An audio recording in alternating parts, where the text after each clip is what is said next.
Hi friends. आज हम 20 question GK के लेके आए हैं जो मोस्ट इम्पोर्टेंट है और बहुत ही हार्ड क्वेश्चन है जो आने वाले एग्जामों के लिए मोस्ट इम्पोर्टेंट है। तो अपने आप को आप चेक कर दिएगा कि हमें क्वेश्चंस आते हैं। उसके साथ ही जो हम एक्स्ट्रा फैक्ट बताएंगे उसको नोट्स करते चलिएगा। चलो देखते हैं। पहला, पृथ्वी का घूर्णन किस दिशा में होता है? इस क्वेश्चन का राइट आंसर है ऑप्शन बी, पश्चिम से पूर्व की ओर। राइट आंसर ऑप्शन बी सही जवाब है। वहीं दूसरी क्वेश्चन की ओर चलते हैं। किस धातु को क्विक सिल्वर कहा जाता है? किस धातु को क्विक सिल्वर कहा जाता है? ऑप्शन ए सोडियम, बी पारा, सी प्लेटिनियम, डी लोहा। इस क्वेश्चन में राइट आंसर कौन सा है? इस क्वेश्चन का राइट आंसर ऑप्शन बी सही जवाब है। हाँ जी, ऑप्शन बी सही जवाब है।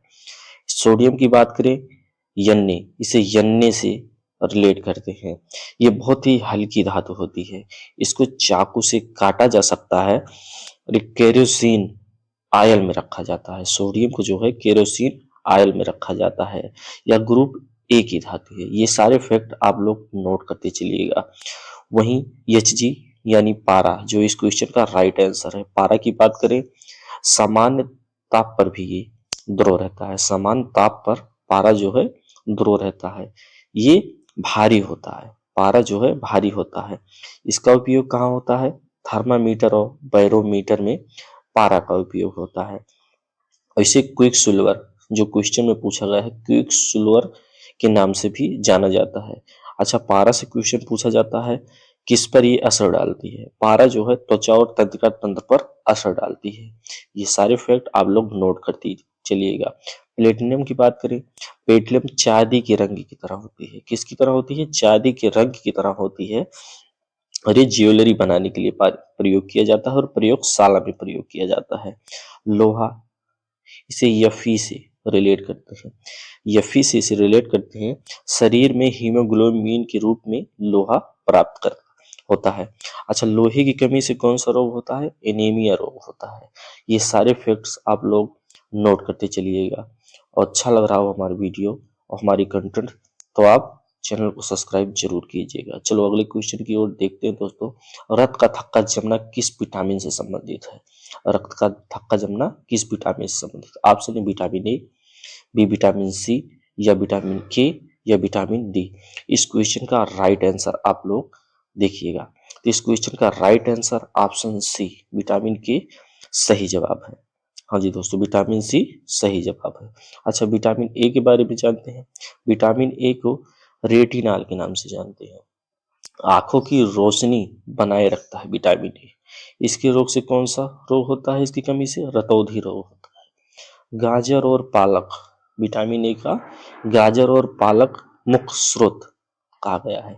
अच्छा, विटामिन सी के बारे में जानते हैं स्कर्बिक एसिड से नाम से जानते हैं इसको, स्कर्बिक एसिड के नाम से।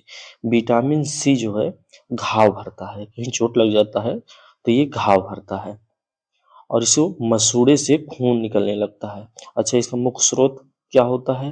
नींबू और संतरा और टमाटर खाने से विटामिन सी की कमी दूर हो जाती है। नींबू, संतरा और टमाटर। विटामिन के बारे में देखते हैं। विटामिन डी के पहले देखते हैं। विटामिन बी सनशाइन के नाम से भी इसको जानते हैं। हड्डियों को मजबूत बनाए रखता है। इसकी कमी से रिकेट्स नाम का रोग हो जाता है जो बच्चों में हो जाता है। इसके स्रोत क्या है?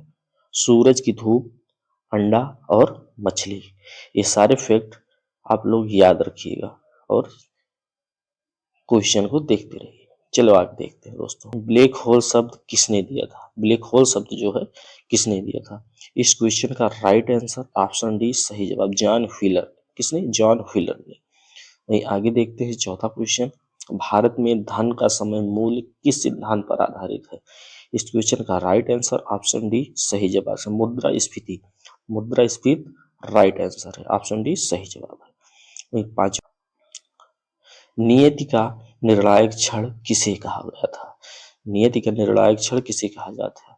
गांधी, नेहरू, पटेल या राजगोपालचारी को? पांचवा question, right answer option B Jawaharlal Nehru को कहा गया था। जो राइट आंसर ऑप्शन बी सही जवाब है।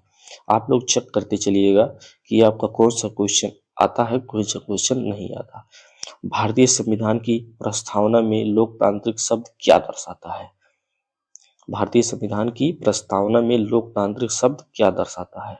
इस क्वेश्चन का राइट आंसर ऑप्शन डी सही जवाब है जनता द्वारा शासन, कानून द्वारा शासन, प्रतिनिधियों द्वारा शासन।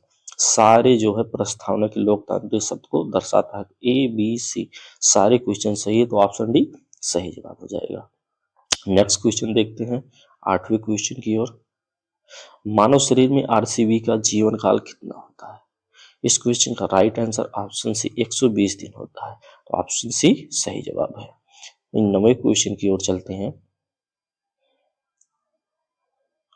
उच्च रक्तचाप को क्या कहा जाता है? उच्च रक्तचाप जो है उसे क्या कहा जाता है? इस क्वेश्चन का right answer option B hypertension कहा जाता है। उच्च रक्तचाप को हाइपरटेंशन कहा जाता है, तो ऑप्शन बी सही जवाब हो जाएगा इस क्वेश्चन का। 10वें क्वेश्चन की ओर देखते हैं।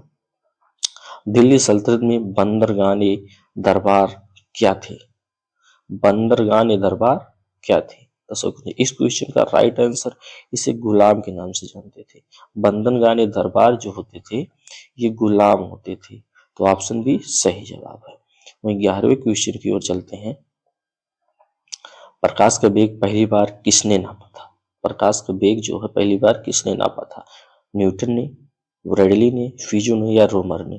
तो ऑप्शन बी इस क्वेश्चन का सही जवाब है। रोमर ने प्रकाश के वेग को सबसे पहले नापा था, तो ऑप्शन बी सही हो जाएगा। नेक्स्ट 12वें क्वेश्चन की ओर देखते हैं। किस ग्रह का वायुमंडल मुख्य रूप से कार्बन डाइऑक्साइड है? इस क्वेश्चन का राइट आंसर क्या होगा? ऑप्शन ए मंगल ग्रह। मंगल ग्रह वायुमंडल में मुख्य रूप से कार्बन डाइऑक्साइड पाया जाता है, तो ऑप्शन ए सही जवाब हो जाएगा। नेक्स्ट क्वेश्चन 13वें क्वेश्चन की ओर चलते हैं। कोशिका का शक्ति केंद्र किसे कहा जाता है? कोशिका का शक्ति केंद्र जो है वो किसे कहा जाता है? राइबोसोम को, माइक्रोकांडिया, नाभिक को या क्लोरोप्लास्ट को? इस क्वेश्चन का राइट आंसर हो जाएगा ऑप्शन बी माइक्रोकांडिया को। ऑप्शन बी सही जवाब हो जाएगा। 14वें क्वेश्चन की ओर चलते हैं जो मोस्ट इंपॉर्टेंट है। भारत का पहला पूर्णकालिक वित्त आयोग कौन सा था? भारत का पहला पूर्णकालिक वित्त आयोग कौन सा था? 14वें का, तो ये ऑप्शन बी तीसरा था, तो ऑप्शन बी सही जवाब हो जाएगा। हमारी कंटेंट अच्छे लग रहे हैं तो हमारे चैनल को सब्सक्राइब कीजिएगा ताकि आने वाले वीडियो आपको ऐसे ही मिलते रहें। आर्किमिडीज का सिद्धांत किससे संबंधित है? आर्किमिडीज का सिद्धांत किससे संबंधित है? बल से, ऊर्जा से, प्रकाश से? ऑप्शन बी सही जवाब हो जाएगा, द्रव्य से। आर्किमिडीज का सिद्धांत द्रव से संबंधित है। नेक्स्ट क्वेश्चन 16वां क्वेश्चन। शीत युद्ध का शब्द का प्रयोग सबसे पहले किसने किया था? तो मोस्ट इंपॉर्टेंट क्वेश्चन, ये क्वेश्चन रिपीट होते हैं एग्जाम्स में।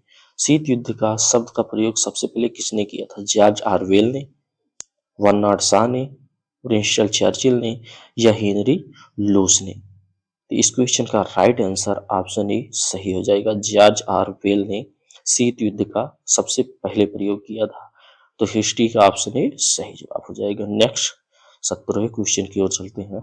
कौन सी गैस हास्य गैस, लाफिंग गैस कहलाती है? लाफिंग गैस कौन सी हो जाती है? Nitrous oxide, nitrogen dioxide, methane, ozone? ये भी क्वेश्चन रिपीट होते हैं एग्जाम में, मोस्ट इंपॉर्टेंट हो जाते हैं। तो 17वें का ऑप्शन ए सही जवाब है नाइट्रस ऑक्साइड।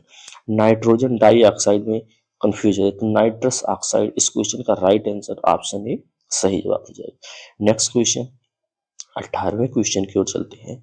भारत में पंचायती राज पहली बार कहाँ लागू हुआ था? भारत का पंचायती राज कहाँ लागू हुआ था? राजस्थान में, गुजरात में, हरियाणा या महाराष्ट्र में?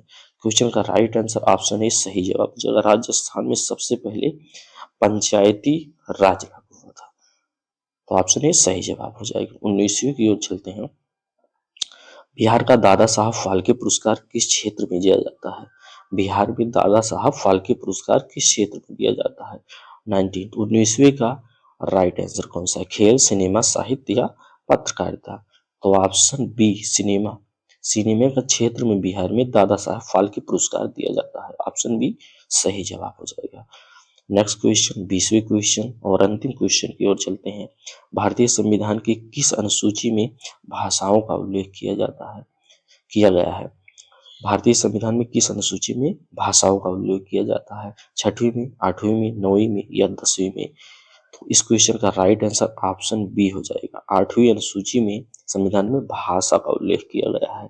हाँ जी, ऐसे ही वीडियो अच्छी लगी हो तो हमारे चैनल को सब्सक्राइब करें और ऐसे ही वीडियो पाने के लिए कमेंट करें और सब्सक्राइब करें ताकि हमसे जुड़ सके, हमारे वीडियो को आप तक हमारा वीडियो पहुंच सके। थैंक यू, वीडियो अंत तक देखने के लिए बहुत बहुत धन्यवाद।